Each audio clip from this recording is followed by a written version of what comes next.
Ladies and gentlemen, welcome back into another edition of Late Night with the Borg, who is working on getting on right now, having some technical difficulties. So just kicking off the show, and he will be joining us a little bit later here tonight.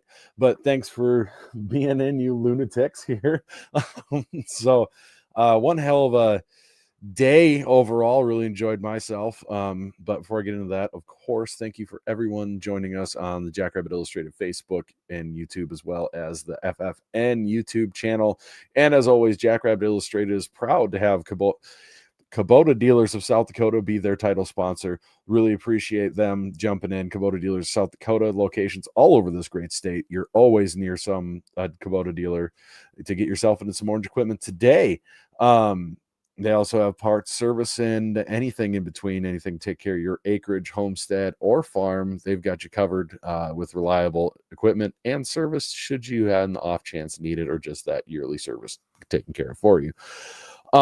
This game, I think Sam Herder put it best with his tweet about the game, that SDSU was in full control, but this was a sleepy win. SDSU is 3-0, 2 ranked wins, owns the best FCS versus FCS win. Yet there's still a lot of meat left on the bone in all three performances. High ceiling, but is getting judged on a high bar. Chase Mason, however, continues to make eye-opening passes. I think that sums it up nicely. You felt a little maybe unsatisfied. Seth Meyer says not too much talking about tonight. Should be a quick show. Zach, I don't need to be on a rant tonight. It's a long hot day for the blackout. I get why they do it when they do. But boy, sure would be nice for it to not be 90 degrees when we're all dressing in black for a game. So Johnny Bang says this show should be uneventful with that game. Yeah, Garrett, I was impressed with the moxie from Drake. They definitely brought it tonight. They were not just showing up to take a check in this game. They came out hard and fast. They didn't slow down even after losing their second string quarterback. They still kept fighting, which, kudos to them. That kid, that quarterback for him, Logan, I'm going to butcher his last name, Inagawa. He really did show a lot of moxie. He really played really well, especially considering he's their third string quarterback. He's a freshman. He played well, gave the defense some fits. A lot of the option, he was really good at running the option reads and the pulls and making it look like somebody else had the ball and everything. And it felt like something that was, just hard to track if you weren't keyed on your responsibilities, and it burned them a couple times. One thing that stood out to me just looking at the stats, big one, penalties, yards, 7 for 68, and they always seem to be extending a drive or killing a drive. So that was a obvious thing to clean up beyond the other obvious things. Daniel Furman says, felt like the Augie game last year, always in control, win was never in doubt, just a blah game. I do agree with that.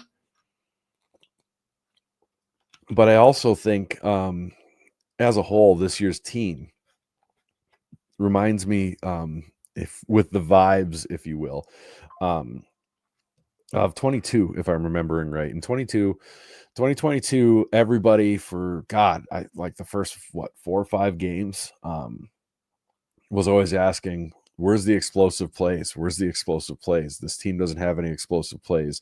What's up with the offense? What's up with the offense? No explosive plays. And you could see the talent there. And you watch those games and it was like, God, how are we not doing, more? Like, it feels like there's so much more with this team. And it just wasn't happening, just wasn't clicking. And then, and then all of a sudden it hit, and then that offense became something to be reckoned with. And it kind of feels that way with this offense. We can see, Garrett says, Mason was money all night. Every pass went exactly where we wanted it. Yeah, he was on fire. He's been doing really, really well. Just his performance alone, I think, agrees with Cody here, saying that I had high hopes for Chase this year, and he exceeded every one of them. He gets better every game and has yet to turn the ball over. Knock on wood on that last part. It's going to happen eventually. But I think just how good Chase has looked, coupled with how good Loffridge has looked and everything else, really makes you feel like, man, this team can do so much more. And the offensive line in certain aspects is I struggling with some things. I think that's fair to say. In the short yardage, interior line seems to have some issues occasionally. Teams are loving to blitz us right now because of that. Some other things, but again, I go back to the vibes of 22. It takes a little bit to gel, right? I think it takes some time to gel. And before I get too far into this here, the man, the myth, the legend himself has showed up. Mr. Zach Borg, what's shaking, man? Good to see you. It was great to see you in the stands today. That was cool. Yeah. How'd you like watching from that point of view instead? It was fun. You guys picking me up good on the microphone, by the way? Yes, sir. Hey, we got Quentin Hicks here, the black jerseys. What's up, Q? Q, I don't think they've ever lost with the black jerseys, despite. Look, I'm with him, man. Like they have lost twice. First off, in the black jerseys, but there's a bit of a history of maybe some uninspiring performances in the black jerseys. Yeah. And I think just because it is the black jerseys and the blackouts, new black jersey though, it sticks with people. Oh, and they look good. They look good on the field. They look really good in photos. Yeah, everybody's going to get their Instagram shot from that. First of all, I apologize for being a little late in the party here.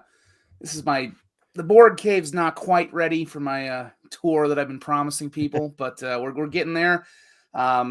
This is actually one of my editing computers. I finally have my Wi-Fi. I plugged into a router, so now it's although now you can see all the forehead sweat I got developing, so that's fun. This is off a new webcam, and this is Brendan's suggestion. We got the snowball mic. Sounds good. So actually, yeah, I kind of, that and the fact it was always kind of I know we said when we started this thing we weren't going to try and have something that's highly produced, but I think the production value, it took me leaving my professional TV station to actually get something more of a production value in here. So, hey, you know what? Hey, it works out. Figure. And they're cheap. If anybody's looking at doing this sort of stuff, like $20, I think. Yeah, they're like $20-$25 off Amazon. And then everything's like 40. So obviously, so hopefully the webcam's a little, and this is a bit of a slower computer. I mainly have it for my editing. But I do need to get the kinks worked out on StreamYard. And one little feature, although fittingly my head's going to block it, so I might have to move it over. We got the USD mini helmet and the SDSU mini helmet and the pegboard, which actually resembles the Jackrabbit end zone. Love that. Yeah, I kind of like it. I got the two alternate helmets. I like the white rabbit and the black dog, and of course they're going to be facing off with each other. And of course in this one, my fat head is covering up USD, so it's the Jackrabbit illustrated post-game show when we can't. I might have to bump that over a little bit next time, but yeah, I guess we're here to talk about Drake. So let's enough talking technology, right? Yeah, and I was just going over. I get the vibe from this team similar to the start of 22. I just get that vibe. Things haven't fully gelled yet, and that was one where, like, it got to the point where we almost, it almost felt like giving up. Like, I guess it's not going to happen. Like with this offense, they're just not going to hit the big plays and all the things. And Seth Meyer pointed out that we didn't click on offense till the second half of the marker game that year, and I kind of agree with that. John Aker, yes, this is a Garrettson Blue Dragons hat. Gotta rep my daughter's team for her. They had a big game down in Dakota Valley today. Yeah, so but I just get that vibe. You can tell how good this offense is capable of being with Loffridge and everything else. It just hasn't come together fully yet. And you look at it's right there. It feels like it's right on the tip of your tongue, but won't come out for him quite yet. And the question is, will it come out or will it not? I tend to lean towards that it will. But that's the beauty of this sport. You never know until you know, right? So, Cody, I don't know off the top of my head how many seniors we have, and I usually look that up right away. It's also a little funky too because you got a couple of transfers like Lawfridge, which is getting mentioned here. I think you got a lot of guys who just came here for 1 year, so it is kind of skewing the numbers a little bit there. Right. Well, they point out it is crazy to think that Juice got his first touchdowns with the Jacks tonight. It was great to see. You could tell the one early in the second half, like he was just like, no, we are scoring in the red zone. This is ridiculous. I will say massive little negative here, but massive red flag at this point is kicking game. That is a huge concern. I don't know if we got the yips or what's going on, bringing the freshman for the last field goal attempt that I remember. And he bangs it through. So that is encouraging, but something is struggling there. Really, really need to get that going. I will say this, Matt, you're really banging hard here, and I get it. Doesn't look like the number 2 team in the nation. What about NDSU's offense? They win big when they should. NDSU has played quite literally nobody. Like SEMO's decent, but they've played kind of hung with them a little bit. Yeah, a little bit. So let's relax with the massaging of that ego. And here's the reality: no team, except for 2023, looks like the number 1, number 2 team every second of every game, all the way through, unless it's an incredibly special team. That you're coming off of a huge emotional 2 overtime win in Bozeman, plus the first week ranked game. You've got 2 back-to-back ranked games to start the season, and then you go into Drake, and it shouldn't be a huge surprise that Ariel's getting on me. You can't say we've big Ted Lasso fans here. But it's it's not surprising that there was a little bit of a letdown in this game. It definitely looked sleepy. But reality is they controlled the whole game. Was it the way you'd want it to look? No. Are there red flags still? Absolutely. Red zone performance, huge issue. Not converting on 3rd or 4th and shorts, huge issue. But overall, that's just kind of my first blush thoughts about it. I don't know. Corey Blair Jr., that felt a little bit like maybe a coming out party for him. Passenger looked good, but boy, Mr. Kobe Blair, yeah, Mr. Blair. That's his nickname, so it's pretty good. Mr. Blair looked like a man you should call Mr. Blair. He really popped to me. I'll be curious to see how they handle him going forwards, red shirt, everything else. And Basinger, I think it's Basinger. I want to call him Basinger, right, like Kim Basinger, but there's a throwback name some people on this might not ever recognize, but back in the day, good actress. Yeah, I think he had a couple good carries. I mean, that's maybe one of the things that needed to come out of this game is trying to figure out who the number 2 running back is going to be. Because I think I saw Matt Zimmer tweet this online, and I think he was pretty right that I don't think you can necessarily count on giving the ball to James Lawfridge 25 times a game. I know that worked in the Zach Zenner days, but and he is a tough guy. I mean, God, we've seen, we saw Zach guys just hanging off in that first game, and he's.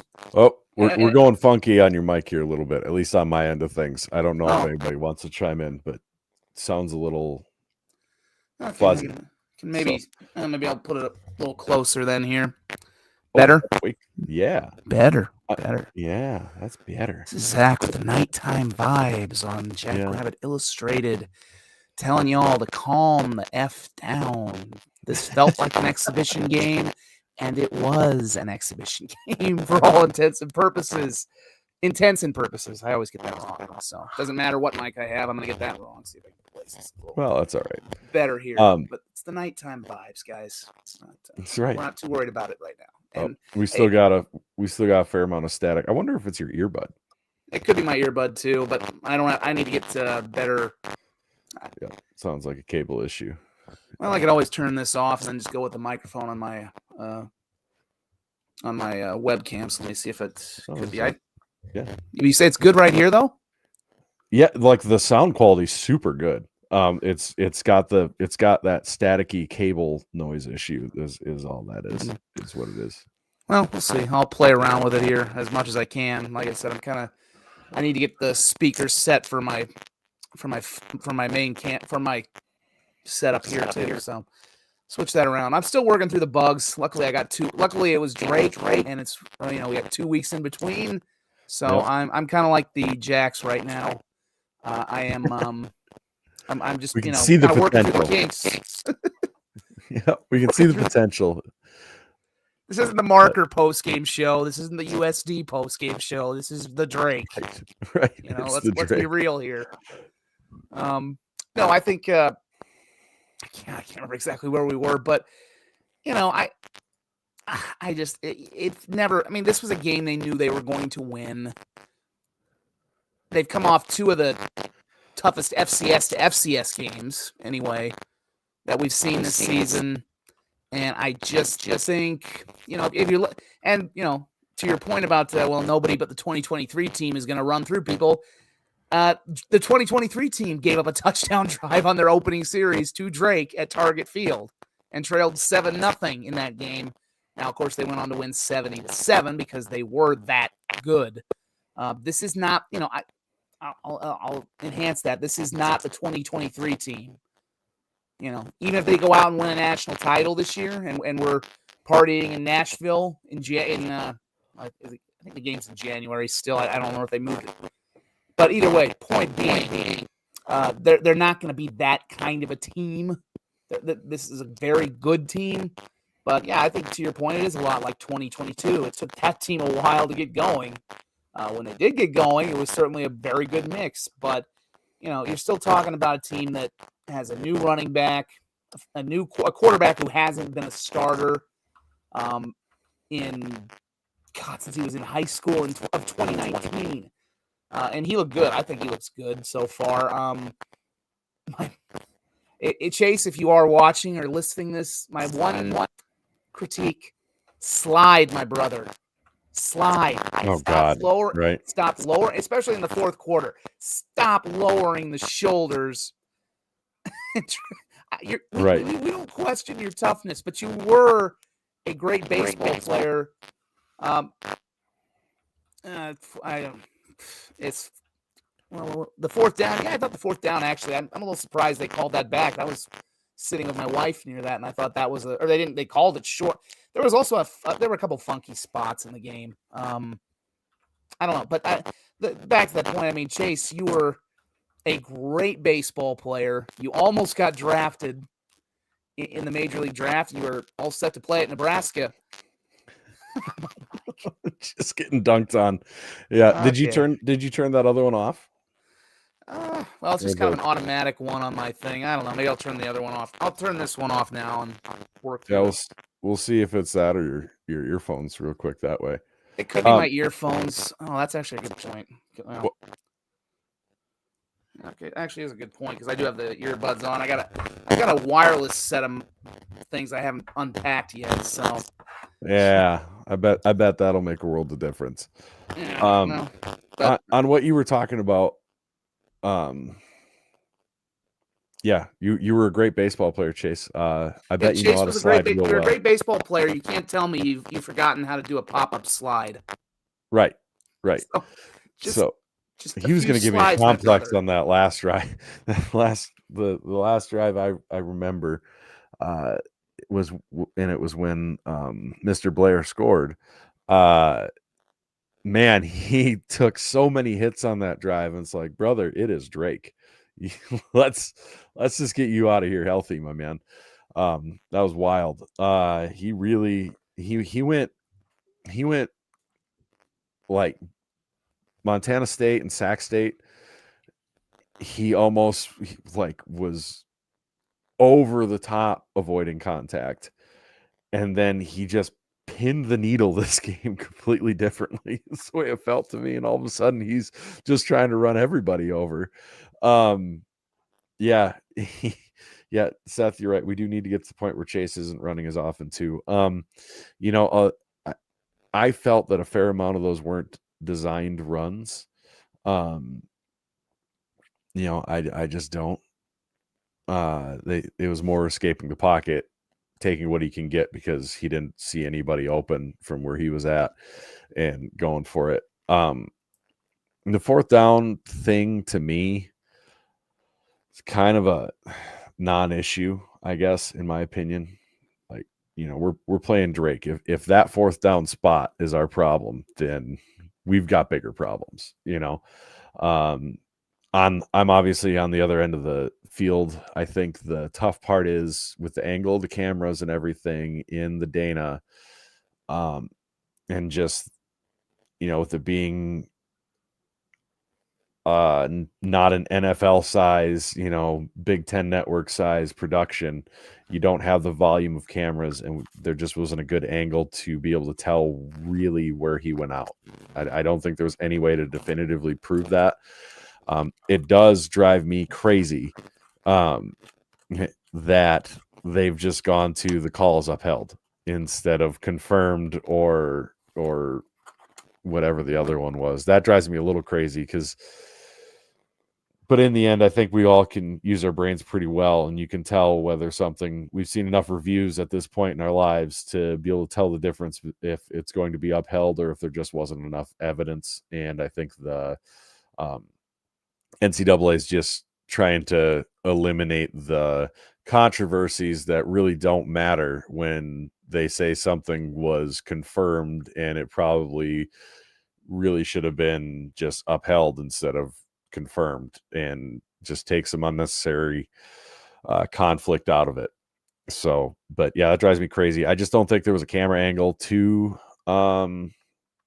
overturn. I guess on TV it looked like a no-brainer first down. On the replays they showed on the screen in the stadium, it sure didn't look like it. But in the end, I'll go back to what I'd say is that I'll go right back to it's Drake, man. Like, it's Drake in a 2-3 touchdown game. If that play is the problem, we got bigger problems, folks. That one, I think there was plenty to gripe about if you really wanted to, officiating wise, some things that were head scratching, but in the end, it shouldn't matter. I'm always of the opinion, anyways. Like, I like to say, oh, you know what, you're right, it was a first down. Well, I guess the score's still the same though, right? Like, and that's kind of being a dink. But I think realistically, what's something they can brag about in this game? We're getting asked by Matt Krul. I don't think it's that type of game. What are you trying to brag about? It's a Pioneer League school. If they won 75, what are you going to brag about if you win 70 to, like you said, you win 70-0. Okay, what are you bragging about? You beat a Pioneer League school. Like, was it an inspiring win? What you have to brag about is you're 3-0. When a lot of people thought you were at best going to be 2-1, maybe 1-2. They've got 2 ranked wins. They beat and they're in a position where they beat Montana State. So, I mean, I'm not going to say, we know the rest of the Valley isn't necessarily, I mean, that's the temptation to say that the rest of the Valley is going to be a cakewalk. And, we know it was pretty weak last year outside of the top 3. This year, I don't know. I mean, obviously, we'll maybe talk a little about what happened at Vermilion today, and I'm very interested to see how Drake's going to play. Let's also give some flowers to Drake. I thought this is a team last year. They beat Eastern. I know Eastern Washington isn't what they were, but they still went to a scholarship place and beat a scholarship team. They gave Tarleton a tough time for a while in that playoff game a year ago before Tarleton pulled away and won. So and we've seen this year, we've seen a lot of Pioneer League teams winning game. They weren't going to win this one, obviously, but I think if they get to the playoffs and they're not playing a blue blood, that's not a team I really want to see. And Coach Woodley, their new head coach, because obviously their previous guy is now up at Northern Iowa. He's the son of a longtime coach, but he ran a pretty good program in the NAIA at Grandview. So he's a good guy who knows how to coach. I think he'll probably be moving up in the FCS at some point because, frankly, Drake has put out some pretty decent coaches. You can go back to Rob Ash at Montana State once upon a time. Yep. But, Chris Creighton has been good at Eastern Michigan. So, you got to give some flowers to Drake. I thought they played hard. They didn't. It's it's kind of hard to say they're one of the better Drake teams of all time because they've been a non-scholarship program ever since, we've seen these programs in South Dakota in Division I. But, I'm interested to see how they'll play at USD next week. USD's having some issues. I think they could give them a game. We'll see. I don't know. It's hard to say. But I thought Drake did not look like an outfit that was just completely, over their head. They had some players. They had the year Goddard made the legendary one-handed catch, which was actually the first ever game at Dan J. They had an NFL tight end on Drake's side too.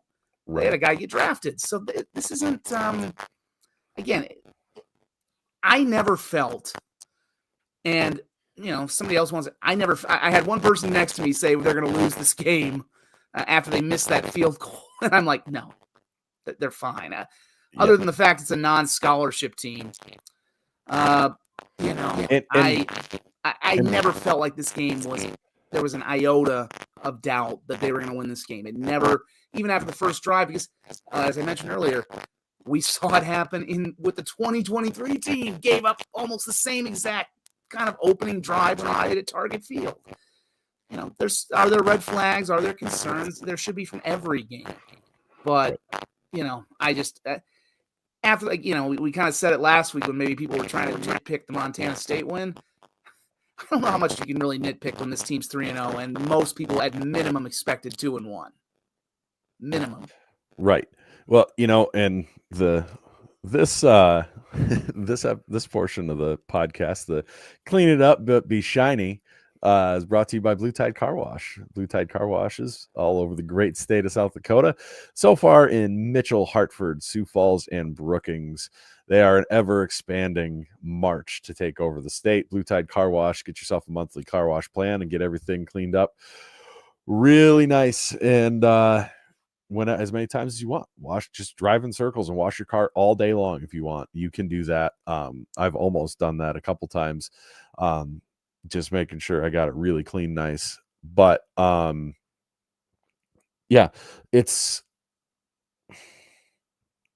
not going to have something to brag about every game. You're not going to. You're going to have problems every game. Here's something to point out. Idaho at home against St. Thomas damn near lost to St. Thomas, and it wasn't they were in control the whole game and it just ended close. No, they were really in danger of losing to St. Thomas. Southern Utah, a playoff team. Everybody had penciled in as a playoff team. Lost to San Diego. 2 SoCon teams. Lost to Presbyterian. These games with these Pioneer Leagues teams, they're bye games. This is their FBS game to them in a way. It's very similar. We get annoyed when we go in and play FBS teams and we don't give them any credit for anything, or we don't get any credit for anything, and they talk like it's just a bunch of bums rolling out on the field, and then we go, see, look, we're actually pretty good. They're Division I athletes too. Granted, it's a Pioneer League team, but they're not rolling out nobody. They have NFL players come out of Drake every once in a while, so it's not something to get yourself all worked up in a bunch about. Now, there are things to be concerned about. I've talked about it earlier. Red zone efficiency, that's a huge red flag. The kicking game, specifically field goals, huge red flag that has to be sorted out. or because you cannot afford to play an NDSU or an Illinois State or a Southern Illinois or in a playoff game, Montana, whatever, and be wondering or not able to kick a 30-yard field goal or a 35-yard field goal. That will cost you a game or two down the stretch and could cost you a top 2 seed to be able to play at home in Brookings and derail all your dreams. That's a huge red flag. Give me 1 second, too. I'm going to try and do a mini fix here with the audio. Yeah. So I'll let you I got a feeling it's your earbuds. I know. That's what I'm going to try and see if I got something I can go with that's different, because I'm hearing the same distortion in the earbuds. Yeah. So I'll see what I can do here for a quick second. But if I dip off camera just to keep going, I'll be back in a second. Yeah, you bet. Northern Colorado almost beats Colorado State. These things happen. The Jacks were in control the whole game, but and they played what a lot of people would deem as kind of poorly. But I do want to echo, I don't remember who it was who was being interviewed in the post game. They're not going to apologize for a win, and they shouldn't. We're acting like this was some, we needed a miracle to win at the end. It was 37-21, and they scored against the backups. We had subs in. This wasn't some tight neck and neck thing. Jacks were always winning the whole way through.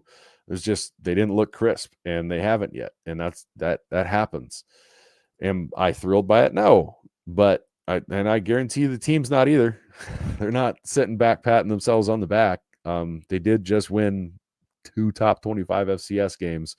I don't think the right play is to judge what this team's going to be off of an exhibition game against Drake the weekend after you just won a double overtime thriller in one of the hardest places in the country to play in FCS football.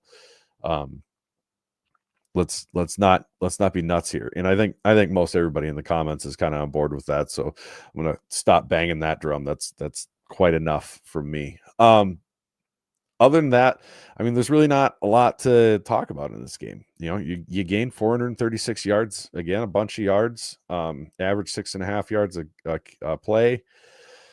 I think there was some things with that new quarterback when their second, technically third string quarterback, but their second quarterback of the game came in. I think some of the option stuff threw us for a loop a little bit, but they kind of ended up locking that down. It was nice to see interception, see a really acrobatic interception. That was a sweet pick. Forcing some turnovers, forcing the fumble, game breaking plays there. Seeing some big long plays get busted out, a big long toss down the middle from Chase, gashing them with some big runs. Those are positive things. Other than that, I don't think you can take too much away from this game. You look ahead to Mercyhurst, and Mercyhurst could be problematic. They gave, I think going forward, the initial thought process was they're kind of like, God, now my brain's blanking. Lindenwood, it's going to be a Lindenwood-esque situation where you just woodshed them 50-something to nothing. I don't think that's the case. Mercyhurst just today put a hell of a scare into Sacramento State. Sac State was down by 2 touchdowns, had to claw their way back. It was a 1-score game until late. I saw the last touchdown. I think it was about 2.5 minutes left or so to put that game to bed. And the Hornets, I'm going to say we'll see if my audio is a little better here because I plugged in another set of speakers and I've got earbuds into the speakers. So hopefully it's a little better. Earbuds, it's still the same. It's still the same. I think it's that set of earbuds. All right, but there we go.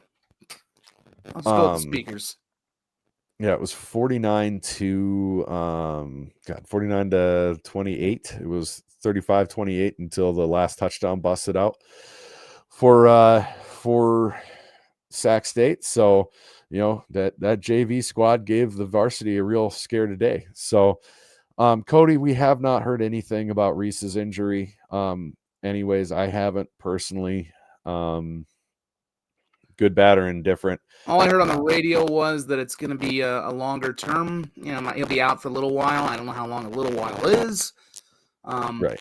Obviously, I don't think there's much point in bringing him. Like you said, I think Mercyhurst is. I saw that comment already, so you can't hurt me anymore, Dan. And you can probably hear your own voice, Brendan, because I just, like I said, the earbuds are whatever. They're gone. Oh. They landed perfectly on my back. Good Lord. Yeah, I mean, I think, I'm sure Mercyhurst is going to bring it, but I don't think they need. I don't think they need to rush him back. I mean, if maybe get him back out there for. Now my internet's flaky. Yeah, well, like I said, this is a good show to work out the kinks. It's always something in one of these shows, So I know. Yes, it is. Buds, I just need to get my. Like I said, the Borg cave is about ready. It's just not quite. We're still in preseason, in a sense. So. Got to get over the finish line. Yeah, no kidding. But I think the webcam's better quality. I think that sound actually will be. Maybe try logging out and then coming back in and see if that could. Okay. Well, I'm a little worried. Oh, actually, let me try one more thing here because maybe it's just. I'll try one more. Like I said, trying some stuff out. Any difference with this one? It's not staticky. Now, this one I have on the webcam. So it could just be, like I said, this is a little older computer. I don't know. Maybe it was just I'll figure it out with the snowball. I will get the snowball. Yeah. I will get the snowball rolling downhill, I promise. Yeah, no, that sounds a lot better. That sounds way better. There's a microphone attached to the webcam I'm using, so I obviously got to figure out what's going on with my snowball mic, and I got to get a better set of earphones, I think, as well. So, yeah, it took me a while. That's why I was a little delayed. It took me a while to get logged in because I don't think I've used StreamYard yet on this computer. So, yep, that'll do it. So if I log out, I'm in danger of not coming back, which some people would love to see. You can't have late night with the Borg without the Borg. Without the Borg, yeah. No. Other score of note that was interesting happened down in Vermilion, where one could argue they maybe should have lost that game with the amount of fourth down stops they had to make inside the red zone. I think Northern Colorado was definitely coming from the underdog mentality of we need touchdowns, not field goals.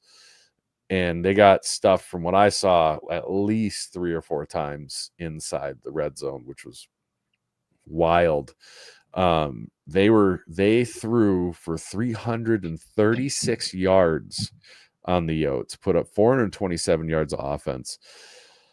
Aiden Bauman only threw for 99 yards.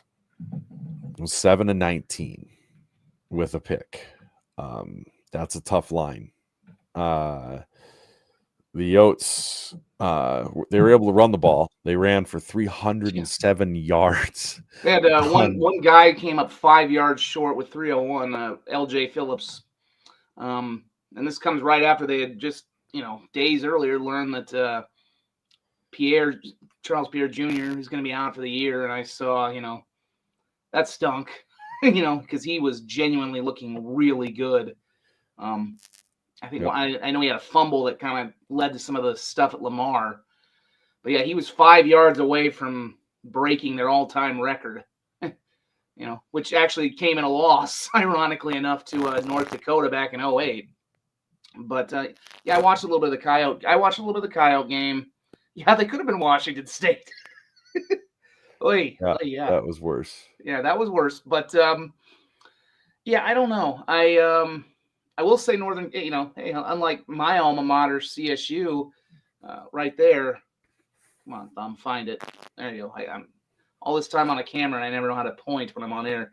Unlike these guys, not the Iowa Hawkeyes. It could be the Iowa Hawkeyes, too. They kind of suck offensively. But, at least they don't leave Vermilion feeling like the ref cheated them.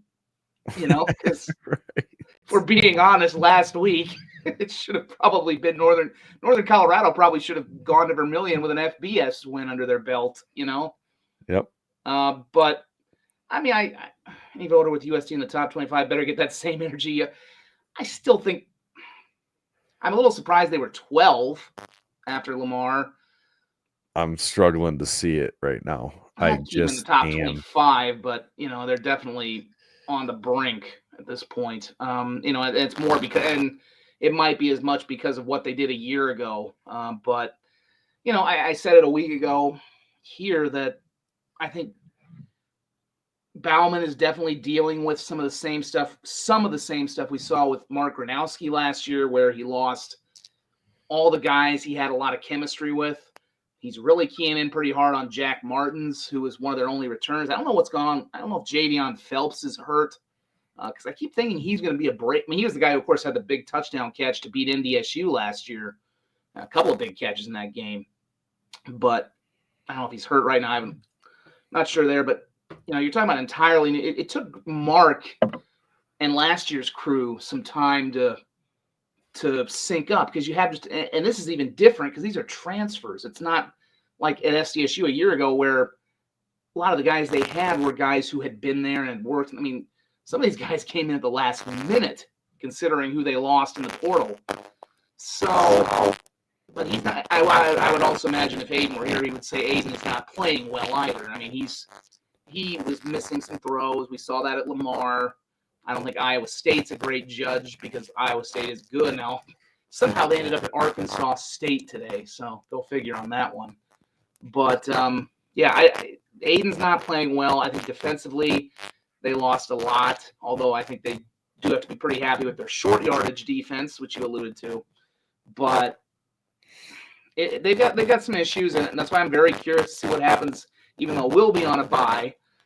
In this show, I'm curious to see what happens with Drake next week. Your static's back big time. Oh, okay. Stupid thing. There we go. We're good.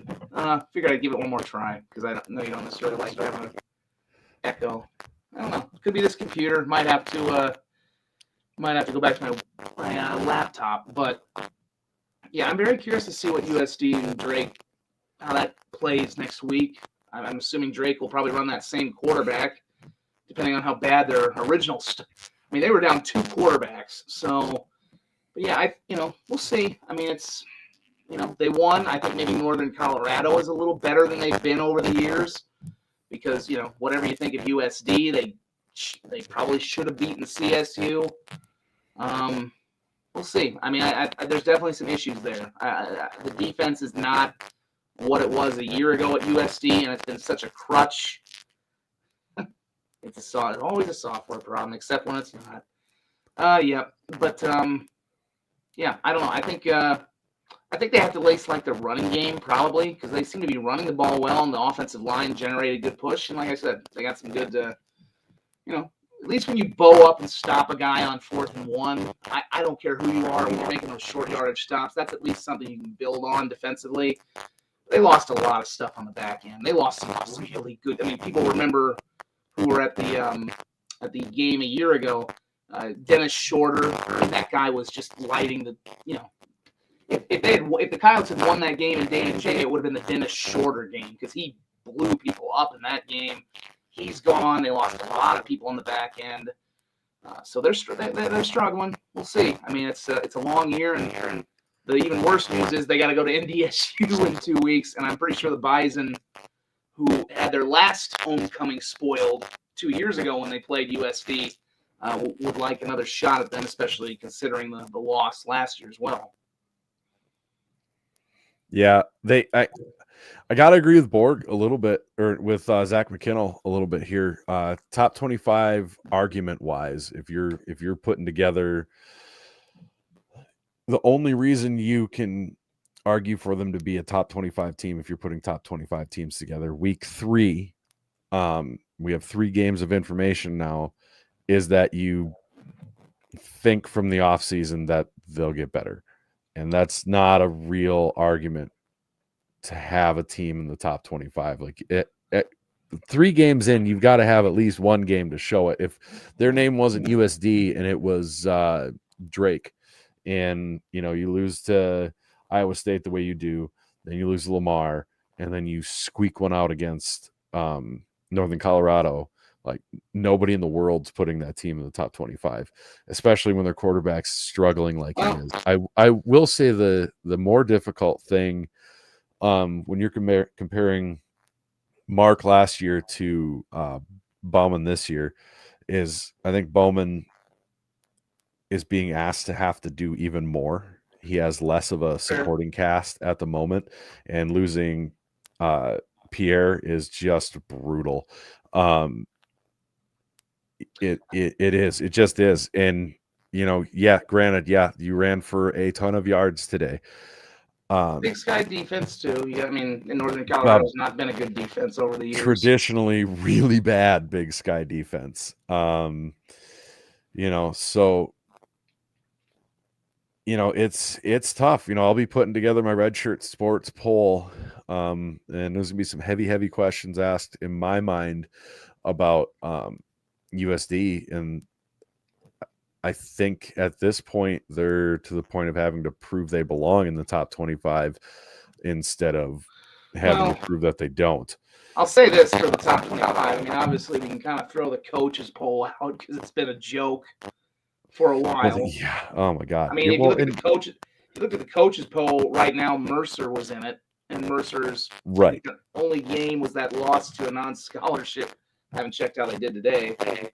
They lost to their non-scholarship team. I know they've been good in the past, but Mercer's still getting votes in the stats poll. I mean, they're right on the cusp of getting back into the top 25, even though they've done absolutely nothing. So, am I a little surprised USD was as high as 12 after Lamar? Yeah, and then Lamar actually did get in on the stats poll with 24 after winning that game. But once you get to the bottom half of the top 25, especially in FCS, it's kind of hard to gauge. So it's very different from the, obviously the bigger question, because they lost their margin of they really lost their margin of error last week by losing to Lamar. Mm-hmm. The bigger question is, well, are you a playoff team, or what's your? And now they're going to be seeded all the way. Now that we've got 1 through 16 seeding, are you a playoff team?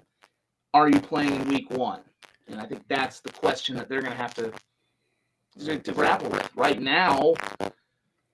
I mean, right now, 1 and 2, I don't think they would be a playoff team, but 3 weeks in, you can't say anybody. You can't really do much playoff bracketing at this point because we're only 3 weeks in. Mm-hmm. There's still 4 weeks inside, I guess, for some people if they played earlier. But right now, I mean, the worst case scenario for them would be getting swept, obviously, by SDSU and the NDSU, which they've split the last couple of years, even though they beat NDSU. Is that I don't know. Good enough to get in 7-4. I don't know if that's worst case scenario. I think. Well, I'm saying worst case in terms of if they could, this is assuming they don't lose to someone else, which is on the table. They've still got Illinois State, but maybe because in their mind they want to go out and obviously win against SDSU, probably number 1 because they know that's in their barn, and 2 they want in their minds they want to win those games. So for them, worst case coming into the year was they would lose to both SDSU and NDSU. I mean, looking at this now, it's a little different. You lose to Lamar. You lose your best offensive weapon, in my opinion, in Pierre going down. Yeah. And you have overtime. It takes overtime to beat Northern Colorado at home. You still have to play at NDSU. Then you have to play Illinois State, UND, SDSU, and Southern Illinois. Every one of those teams could beat them, and that's assuming they don't have another clunker Lamar size at Indiana State or Northern Iowa or any of those places. Like, that is that's a. I mean, I don't know if 6 and 5 gets them into the playoffs. I don't. No, you should not get in a season. In a 12 year where the Valley dominated the Big Sky Challenge, and there's SoCon looks like it's in trouble. The CAA is nothing of what it was. But you got to remember, there's less at-large bids this year because the Ivy League's accepting their bid, and it's a 12-game season. 6 wins should never get you in a 12-game season, in my opinion. If you've lost 6 games and you're not a playoff team. Huh? Well, they couldn't get in with 6 loss. They'd be 5-6, so they're 6-5 if they get in. It's a 12-game season. I think do they have 12 games on their schedule? I thought it was 6 and 7, 8, 9, 10. Maybe is it 11? I thought it was a 12-game season. Maybe it is 12. I might be messing that up. It probably is a 12-game season. I keep forgetting. It's that one odd year where it's. Yeah, I think you're right. That's probably my mistake. Apologize for that. But full schedule. Yeah, I mean, let's see. 1, 2, 3, 4, 5, 6, 7, 8, 9, 10, 11, 12. Yeah, 12 games season. Yeah, so 6 and 6. 6 and 6 shouldn't get you in. I mean, there's an argument, and playoff wise, I that's kind of my thing is when you are sitting where they're sitting right now, playoffs is a tough discussion to even have, because right now you're looking at, I mean, I don't think you're definitely not favored against NDSU. You're definitely not favored against SDSU. You're probably not favored against North Dakota, and I don't think you'd be favored again. That game is in Vermillion, but still, it's right now UND looks good. UND looks good, and dude, USD looks horrific bad. That is Northern Colorado's a horrible program in general. They've been a terrible program. We'll see. I mean, it's again, this is all very early. I mean, I want to right. Because we know what Northern Colorado's been. I think what they prove this year is that going to hold water in the Big Sky. We'll find out. We'll see if they're right. Because I mean, they've got Ed Lamb as a good coach. He was the coach at Southern Utah when they they beat Division II Chadron State 17-3. Yeah, I don't know. I mean, I don't know what to make of. I'm also here's my theory with the Colorado State game for Northern Colorado, and I actually expected USD to blow the doors off them because I look at the Northern Colorado and Colorado State. There's bad FCS teams that win FBS games all the time because they're overlooked. But this is in-state rival. This isn't SDSU at Nebraska. This is if SDSU was in the Mountain West and had been forever, while USD was a D2 team. USD moves up to FCS, and then they finally get a shot to play. That's motivation. That's like you and I playing Iowa State or Iowa all the time. I mean, I don't think I know a little bit of the history with Northern Colorado and CSU. Northern Colorado had never beaten them. They've had some bad teams go into Fort Collins and play bad CSU teams too. I don't know. Jury's out right now on what the CSU team is. I don't think they're going to have the same coach because I think he's actually working on the last year's deal. So I don't know. There's a lot there. Yeah, Long Island. It wasn't that long ago. They were playing at SDSU and we're like, who are these guys? With these weird powder blues. And they're still bad. In general, they're bad. Losing to Sacred Heart is what a bad team does. I mean, I think Northern Colorado has, at least for a little bit, looked more competent. But I'm not going to excuse it. I mean, I want to see what they do. If they go out and have a 5, 6, 7 win season in the Big Sky for them, that would be a big step forward. But as of right now, you can't definitely give USC and they just need to get the win. At this point, they needed the win. I think I'm very interested. As much as I see some I don't want to sound hypocritical here because I'm telling people, well, you shouldn't worry too much about the issues SDSU had tonight. Same time, I'm like, you're USD, you really do need to beat Drake. Well, there's a difference between a team that already has 2 top 25 wins, one of them on the road, and a team that is scuffling. Even if SDSU had lost the Montana State game, you're still feeling pretty good because they've got. I mean, they're in the same boat. They've had transfers. they've got a lot of new people, but they've still looked better the majority of the time, even if they haven't been succeeding. USD they look like a mess right now. I mean, like you said, I agree. I think Aiden probably being asked to do too much. Obviously, Pierre going down. You mentioned the problems they have, but it's a game next. They need a get-right game, and Drake is probably their one and only shot, because I don't think they have Murray on the schedule. Even Murray for a moment today had a few moments where they didn't look as bad as they used to. USD plays plays stayed on the schedule after NDSU. So but Drake is likely their last chance at a get-right game going into conference play. It doesn't mean they're going to, if they mop the floor with the Bulldogs next week, that they're going to go up to Fargo and win or give them everything they got. But they need they need to get right next week. They need to, if you expected them to blow out Northern Colorado, I was kind of in the boat of I just don't know, because after you lose to Lamar, what do you know at that point? Well, right. Well, I guess that's my thought process, is if you still think USD should be a top 25 team right now, because I think what is forgotten in that conversation is that like USD is going to have all the opportunities in the world to get back into the top 25. They're not locked. You don't get locked out forever, right? If you drop out of the top 25, but if you are a top 25 team, you should not have it be that close with Northern Colorado, especially when it's your home opener after you just had a loss like Lamar, like difficult weeks, a top 25 team, and a Northern Colorado team, by the way, coming off of a crushing emotional loss.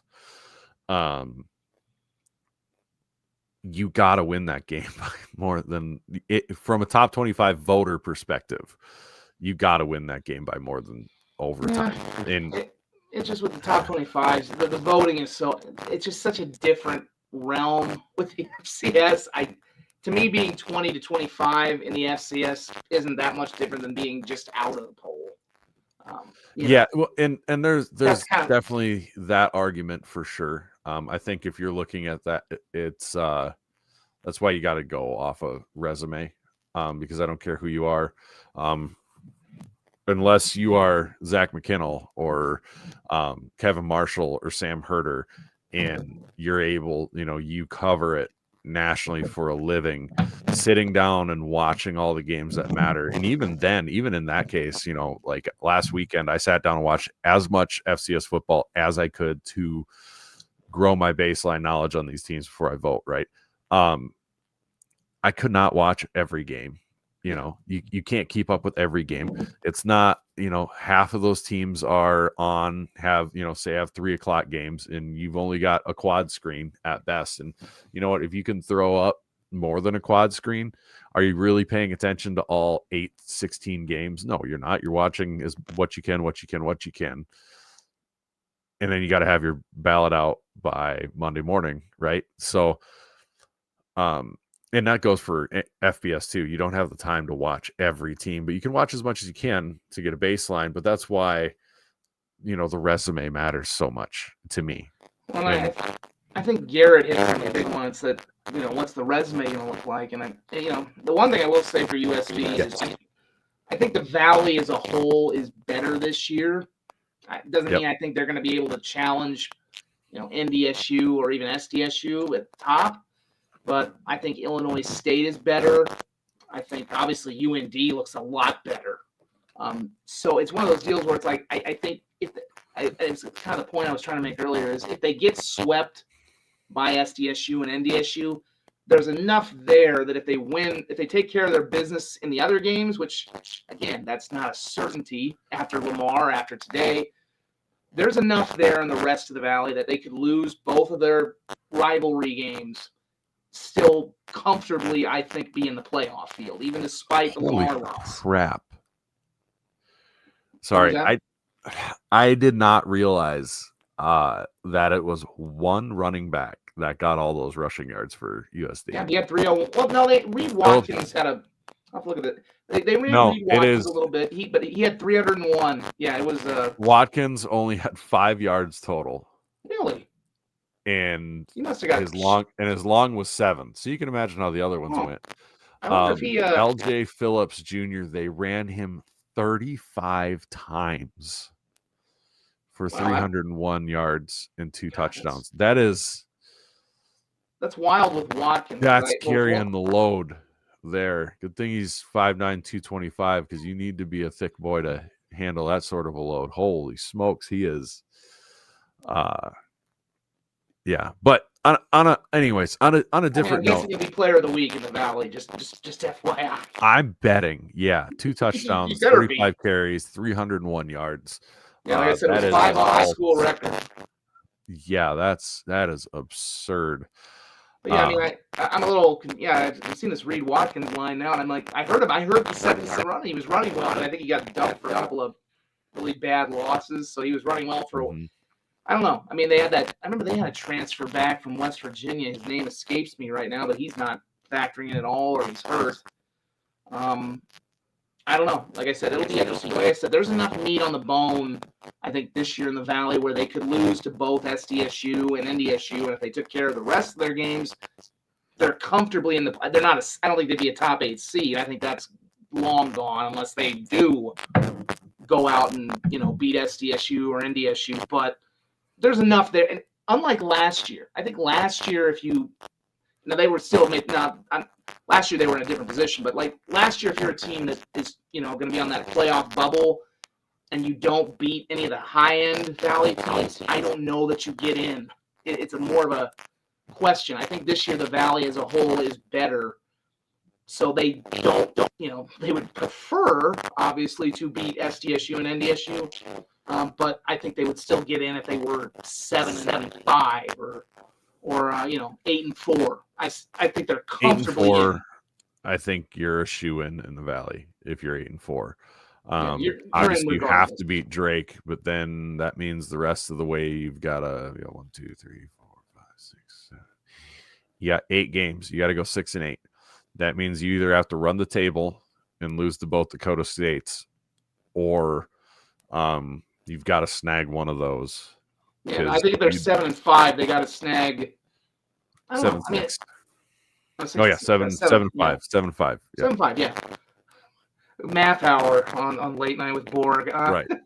Well, to be fair, but yeah, I think if they, like I said, I think it's one where a year ago, if somebody, last year was an 11-game schedule. A year ago, so basically last year 6-5 equals 7-5 this year. So I think last year if somebody goes 6-5 with the Valley last year, they might have had a tougher time getting in the playoffs. And I think Illinois State still won 7 games, but I think this year the Valley's good enough beyond the top end that you could lose to those Dakotas, and you could even lose to somebody else, granted, provided it's not like Murray State. I think they're still in, but their margin of error is pretty low. They, it's hard to say. You can't with a straight face say well, they're going to win every game outside. They're a lock to win every game outside of SDSU and USD or SDSU and NDSU. But you never know. Like I said, it's a long. Obviously the one year that 2021, they didn't get off to a particularly good start, and then they got in with a 7-4 record. Obviously we know what happened in that year, but I don't know. We'll see. It's going to be an interesting year for them, and I'll be, like I said, I'm interested to see what happens with Drake next week. If they don't have a solid, convincing win, that is not the sign you want going up to the Fargo Dome. Even though they've won 2 straight regular season games against the Bison, they need to figure some stuff out there, and they need to get right game. And if they can't get it against Drake, I don't know that it's coming. Other than when they host Murray State in 2 more weeks, they need to get right game. But like I said, at this point they just needed to win. I'm a little surprised they're number 12. We'll see if they slip maybe in those polls. In that regard, which is a little weird to say when somebody wins, but like you said, it wasn't a convincing win. So, well, before we go too far, because I'm going to start jetting around the country here with some of these other results, I do have to apologize. I was reading Blue Tide from a different show's sponsor. Our sponsor is Dreamers Do Travels. You can look them up online, Dreamers Do Travels. Amy Dix is our sponsor. Reach out to her. She'll hook you up with travel itinerary, anything else you need. You give her a budget. She finds a way to make it work for you to get that travel done. They do a ton of Disneyland trips. They've got all sorts of different cruises and every other package available. She doesn't charge you anything. It doesn't cost you a dime. She gets paid by the places that she's booking for and getting you hooked up with the discounts from all-inclusive resorts to cruises to Disneyland to Disney cruises to Disney resorts across the world. I mean, you pick a place, she'll hook you up. Hey, maybe Nashville. Maybe you want to try to get that set up through Nashville, try that and not have to do all the legwork and stress of getting that set up. Reach out to Amy Dix and she will get you taken care of. Look up Dreamers Do Travel online and get hooked up with her today and get your travel on. Get your vacation planned for when it's the dead of winter. Pick somewhere warm. Go down to Florida, Hawaii. I mean, all over the place. They do all sorts of them. They got cruises up to Alaska. You pick the trip and they will get it set up for you. Amy Dix will get you covered. Seeing Tarleton brought up a lot, which is justified. I think we need to accept as maybe a skeptical Valley fan base, I'll say, that Tarleton is the new Jacksonville State or Sam Houston State. And are they going to have some clunkers once in a while in the playoffs? Sure, but they're also going to give you a problem. USD, when they were really good last year, didn't just walk all over Tarleton. No, that was a game. That was a game in the Dakota Dome, which is a tough place to play. Especially when you're going there for the first time. Well, yeah. You know, who's used to playing inside a wastewater treatment facility with dozens of fans in attendance? It's a weird, weird thing people are used to. I had to get my shot in there. But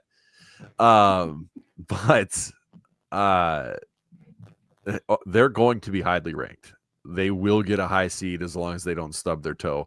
And to be honest, I don't know who they're going to stub their toe again.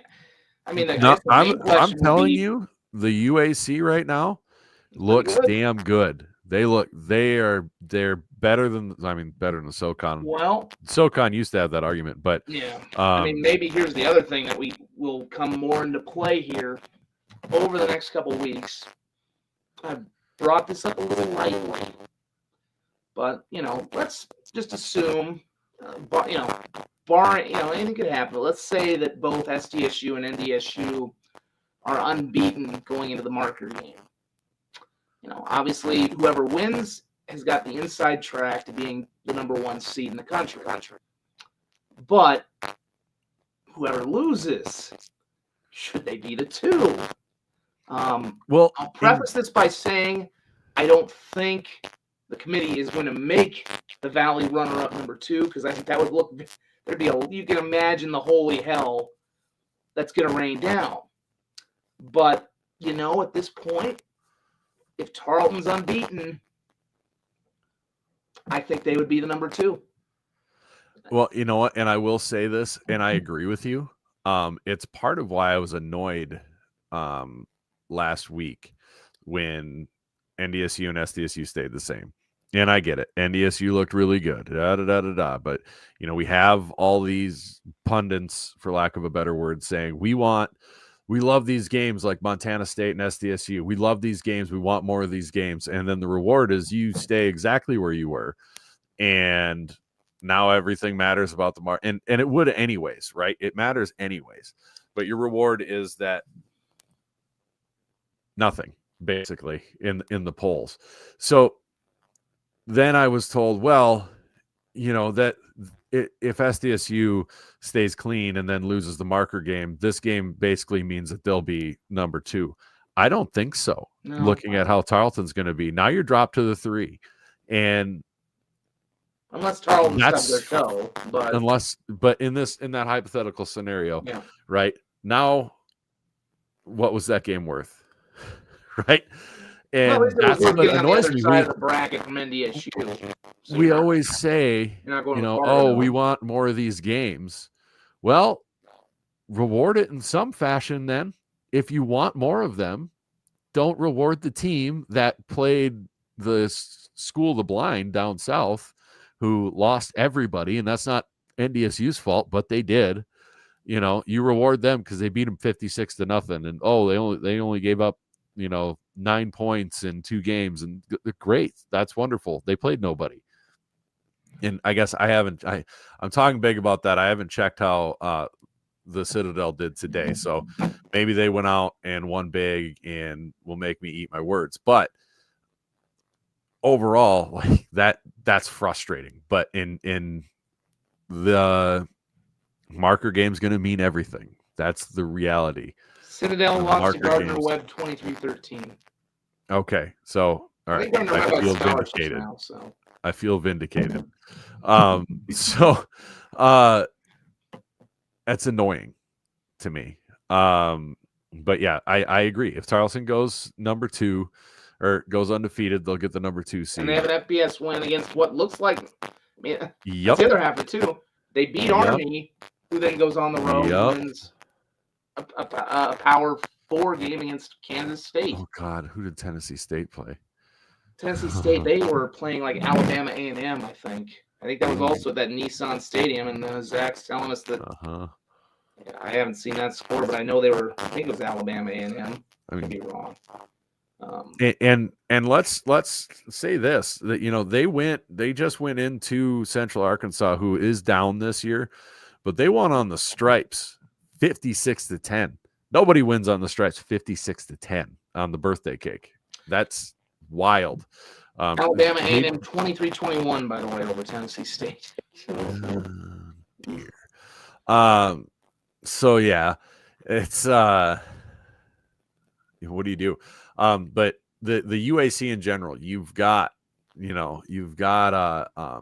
West Georgia, who suddenly looks real good.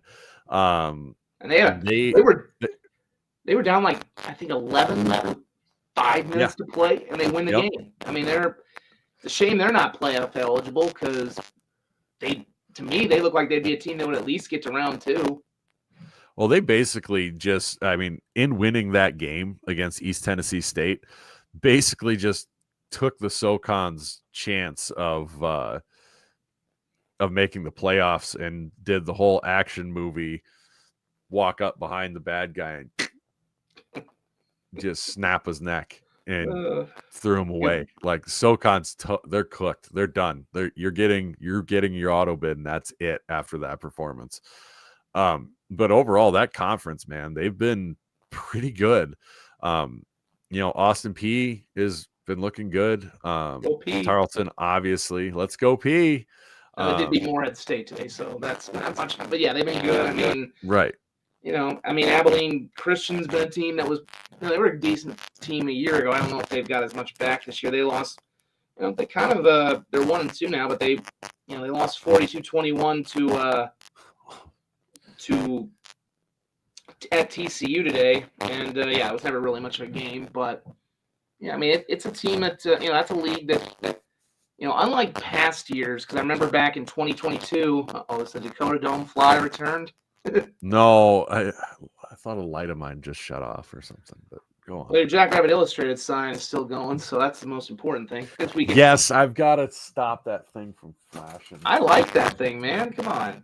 They're sweet. They're super cool, and I don't know if I've shown the other ones to you, but I didn't see that. I didn't see that one. That's cool too. Yeah, those are actually 2 separate ones. Friend of mine made them, and he's bat back. We're very funny, Garrett Meyer. Yeah, by the way, Ben, your porta potty joke didn't work because I didn't use the porta potty today, so I didn't see your bats in there in the bat cave. I think look at a game that we haven't really talked much about, and I'm sure we'll probably wrap up here soon. We're not doing 2 hours. Excuse me, that's my tongue right there. We're not going to do 2 hours, folks, for Drake. I was 10 minutes late coming in, so you really see both of us working on our. This is when you're in the early season when none of our stuff is working properly. But didn't really talk much about UND Montana. The Effin Hawks, they're 1-2, but they could easily be 3-0 with wins at Kansas State and Montana. And, I think it remains to be seen what Montana is, because they didn't really play that well at times against a Division II team a week ago. But I think you go into Missoula and you play that way. They kind of maybe gave it up at the end. I'm not ready to say UND is going to contend at the top, but they're a different outfit. The quarterback Kaminsky isn't perfect, but he actually gives them a downfield passing game that I don't think they had with Romfo a year ago. Their defense, I mean, again, their defense I know gave it up there at the end, but they held Montana down for about 3.5 quarters. I mean, it's a gutting loss for UND, but it's a tough loss for UND, but it's not one that I think, UND probably should have won that game, but, the only I think no Dakota school has won in Missoula since they all went to Division I. It doesn't matter if the Grizz are still good, right? They're kind of mediocre, or they're bad. I think the last time a Dakota school won would have been that.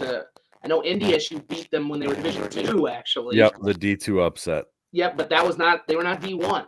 Even NDSU, right. Of course, they lost that kickoff game there in Carson Wentz last year. The Jacks have been there a number of times and have not been able to win. The Coyotes have been there. The Coyotes actually played a couple. Even some years where the Coyotes were really bad, they played them within like 6 points, but they have not won there either. UND, you can make an argument. UND's come closer, other than NDSU and in that kickoff game. UND probably came about as close as anyone to winning. So for whatever we say about Montana, and I got into it with some Grizz fans earlier this week, who seem to forget that they just lost a national title game to the Jacks. When I made that crack about how the Bobcats aren't scared to come to Brookings. Well, he's like, oh, they're 1-8 all time against the Jacks. I'm like, the one in Brookings was in 1970, and they were Division II. Yeah, they were Division II. Something like, in more recent history, I think we can say that the tide's kind of turned to the point where it's a little harder to come to Brookings than it would have been in 1970. But, just a smidgen. Just a bit, and that's no disrespect to the alums who are, I'm sure, watching this show. But yeah, I think UND is again. The point is, whatever the state of Montana is, it's never an easy place to go win in Washington Grizzly Stadium.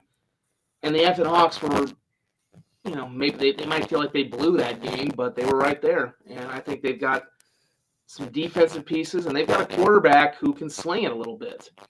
And, the other interesting thing with them is they've got the NDSU game up at the Alaris Center.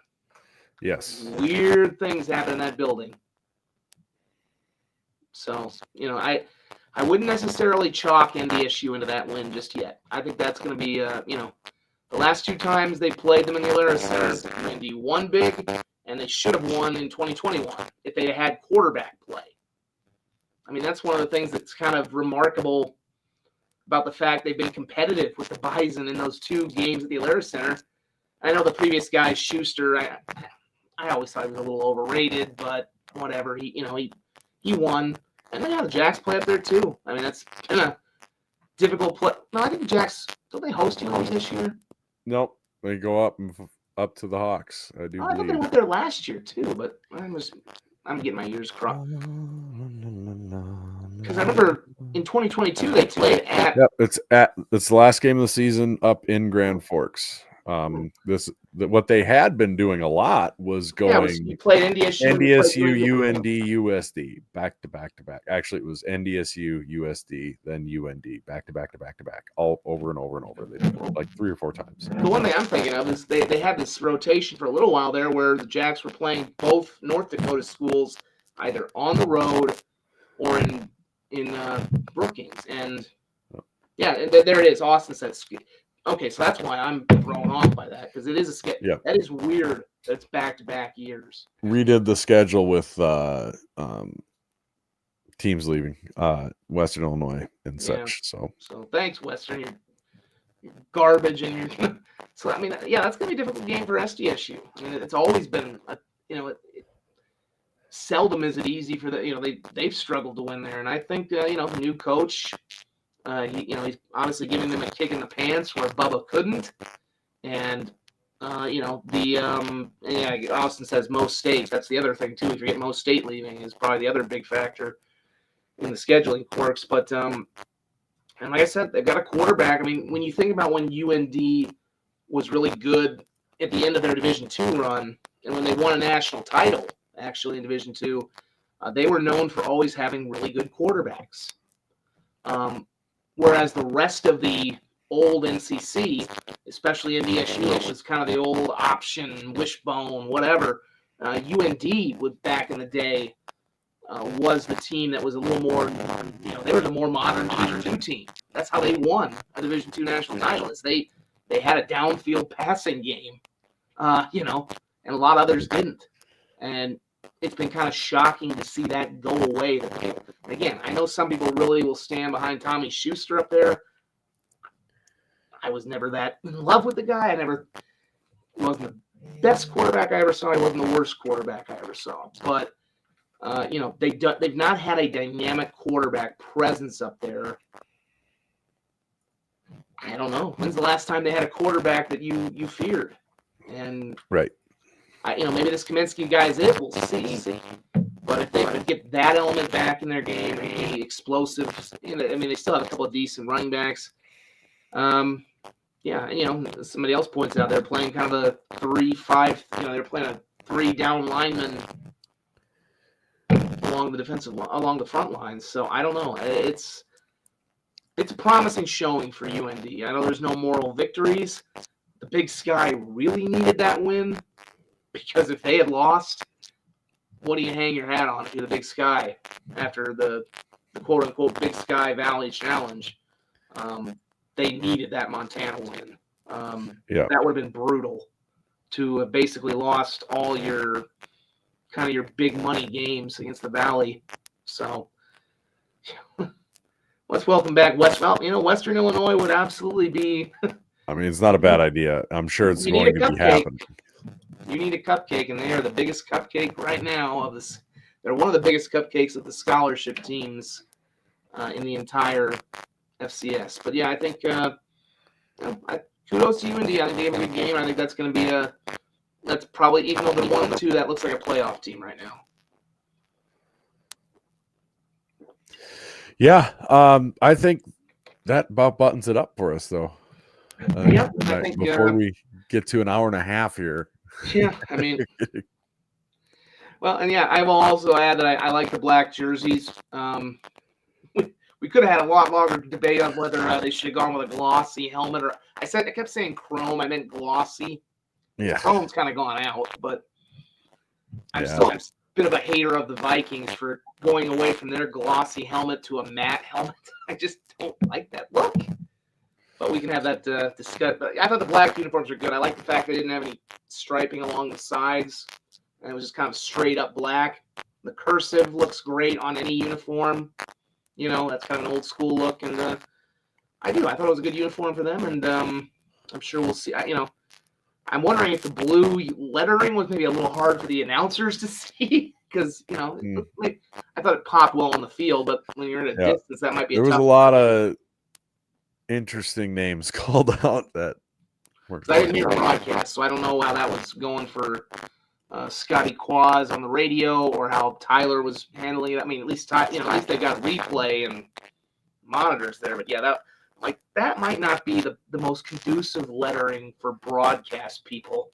Mm-hmm. So I think it probably looked a little better than NDSU's quote unquote gold standard uniforms, because I kind of yeah. Yikes. I haven't watched them on TV yet, but boy, they look bad in pictures. Well, they needed to go with a white. They needed to go with a white outlook for a while up there, but It's like that cheap material. Like the uniform itself looks fine, but the gold lettering looked kind of cheap. Is the best Looks way I like can it put was the same type of foil they put on space shuttles. That's what they said? No, that's what it looks like to me. Oh yeah, okay. I don't know. I feel like I've seen that. Like I feel like I've seen that, and like I used to see it on like some shirts, and it would easily chip off. Like you just knocked into it. It would be like it's like the cheap. It felt like it was the cheapest material you could get. Like if you wanted to make like a little glossy number or something, but like if you would, like the moment it got hit, it would start to chip away.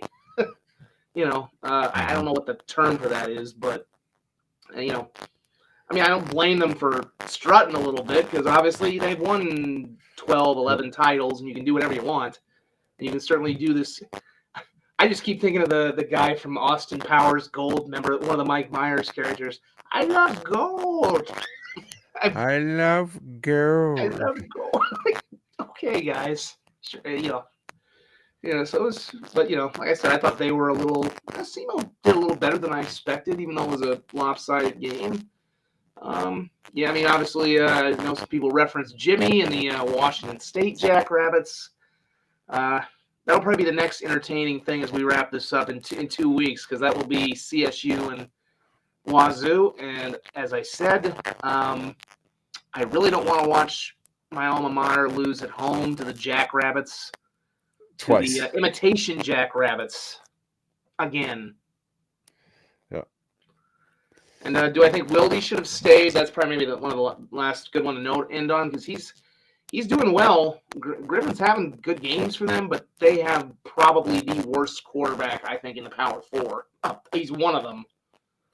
Preston Stone has like 5 or 6 or 7 interceptions in 3 games.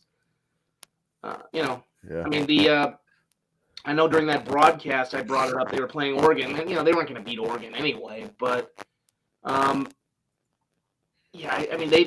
announcers brought it up, and the coaches at Northwestern are saying Griffin could be an NFL receiver. We said that a year ago. Yep. We've been saying that about him since he came out of Jefferson High School. I still think he could get there.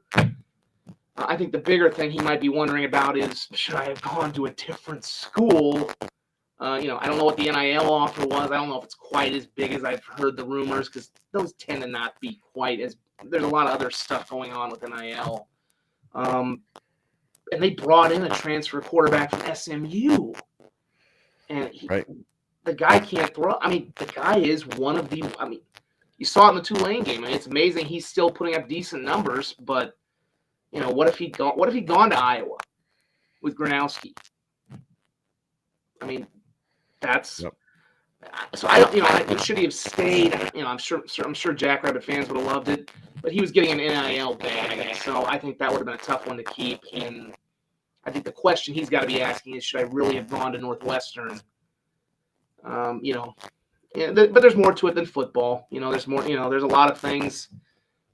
I mean, the Northwestern education is pretty good, but I think that's the question he's got to ask. And we'll see. And of course, who are the Jackrabbits scheduled to play next year in the FBS? Right. Yep. That'll be interesting. That will. But we're done. Yep. Our technical. Thanks for joining us, everybody. Thank you to all our sponsors, even the ones who got extra free reads. And if you missed it, we will be off next week because the Jackrabbits are off. We will join you in 2 weeks for I think that's an afternoon game, right? 2:00, hopefully. Yep. So we'll join you probably about the same similar time, maybe a little earlier. But yeah. Also, by the way, small college shout outs. Shout out Mount Marty getting a win over Northwestern, the other Northwestern. So. That's my small college shout out. But yep, thanks guys. We will see you in 2 weeks. Enjoy your football. Maybe go check out a volleyball game. Volleyball team looks really good. Soccer team has the gold game tomorrow. Head out to the gold game. Get a bunch of money donated to Alex's Lemonade Stand. Yes. Actually $2 per person, because the guys at Northwestern Mutual are going to donate $1 for every person who's in attendance, and then Coach Thompson is also going to do the same. So head up there, catch out a great team. Coach Thompson has a hell of a team going on up there. Always has. Every year they're good. They're worth watching. If Might you be have the any next stadium project. kids, I know that was one SDSU had a rendering for an on-campus soccer stadium that looked kind of like a little DJD. So maybe that's one of the next things on the board for them, I'm sure. It's on the list. We had an interview with Coach this week, and he mentioned that it will go where the old practice fields are. That'd be a perfect spot. That would be a great addition to campus. I think it'd be great for the team. It is a good team, and in my opinion, they draw pretty well for it being down in Fishback. Most of the games I've been to, it's been pretty full. Maybe a great addition as well if you want to try and get some state tournaments too. I mean, I'm a little surprised Vermilion because they have a nice field that they built. I'm a little surprised the soccer tournaments haven't been held there more often. But yeah, you build a really nice soccer stadium, you could maybe be getting some additional revenue with high school tournaments. Yes, Damien, they definitely deserve a field on campus, and they deserve our butts in the seats. So head up there for the gold game. They're doing all sorts of cool stuff for Alex's Lemonade Stand. And with that, guys, go big, go blue, go Jacks. We're out.